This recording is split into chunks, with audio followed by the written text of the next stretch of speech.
Hi everyone, this is Justin Manaloto, guro sa umaga, barista sa gabi, kaya tara, samahan niyo ko. And for now, nandito tayo sa may Marquee Mall. Dahil ngayon, meron dito parang coffee expo. Ang tawag nila dito, coffee matcha and everything nice. Ang rason kaya tayo nandito is titingin tayo ng mga coffees, mga bago recipe ng coffees and matchas and other non-coffees. And mag-note din ako kung ano pa yung pwede nating isali sa ating coffee shop. So, ang gagawin natin ngayon, mag-iikot-ikot tayo. Malay natin, meron tayong masali sa ating menu na galing dito. Kaya tara na, samahan niyo ako mag-ikot-ikot. Actually, kasama ko dito yung SK ng Tangle. Sir Rusty.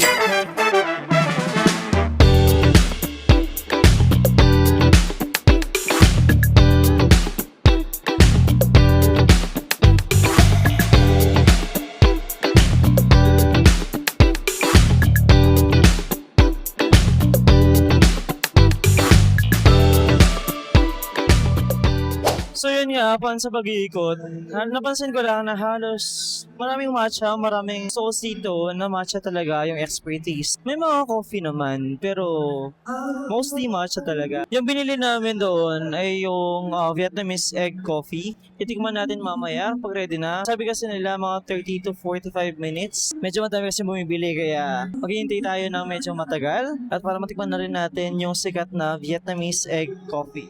Marami naman akong nakita dito regarding sa mga matchas. Nag-explore pa rin tayo sa matcha dahil marami parang pwedeng ilagay sa matcha. Kaya tingnan natin kung ano yung makuha natin dito, tingnan natin kung ano yung matutunan natin dito. But for now, titikman muna natin yung egg coffee. Actually, pinicturean namin halos lahat ng mga menus para tingnan at makapag-notes ng mga possible coffees and non-coffees, mga matchas na pwede nating isama sa ating menu. Yun muna as of now, hintayin lang natin yung ating in-order na Vietnamese egg coffee. Actually, meron din naman mga pastries dito and other foods. Kaso, mas in-explore kasi natin talaga yung drinks natin. Baka soon, next time. At sa mga pastries, nag-explore na rin tayo. Pero as of now, sa drinks muna.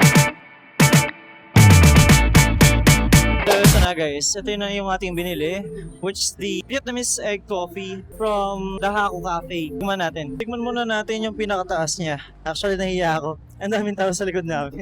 Pero, try natin. Para sa coffee. So, yan. Espresso. Tapos yung egg mix. Then, may cocoa or chocolate cocoa siya sa taas. Tingnan natin. Ano masasabi mo, sir? Ay, masarap. Actually, guys, masarap siya. Masarap siya. Yung lasa niya, para siyang egg custard na may chocolate. Tingnan niyo siya. Ayan. Masarap siya.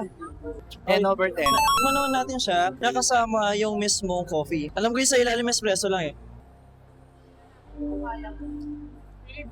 Tama, espresso nga. Masarap siya.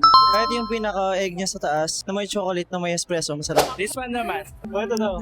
Tikman natin. Anong sa to? Tiramisu. Timarisu. Yung timarisu. Ito naman yung mga in-order na mga kasama ko. This is a tiramisu. Again, from Haku. Tikman natin sa kanila. So, coffee yung sa ilalim. Tapos may kasama siyang tiramisu sa taas. Ayan o. Tikman natin.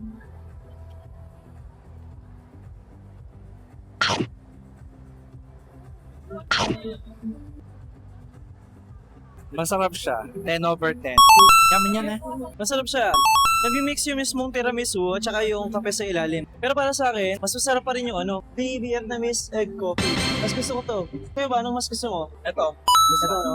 Masarap nga siya. Alam nyo, next time, magkakaroon tayo ng ganito sa ating coffee shop. Yun lang, thank you very much for watching.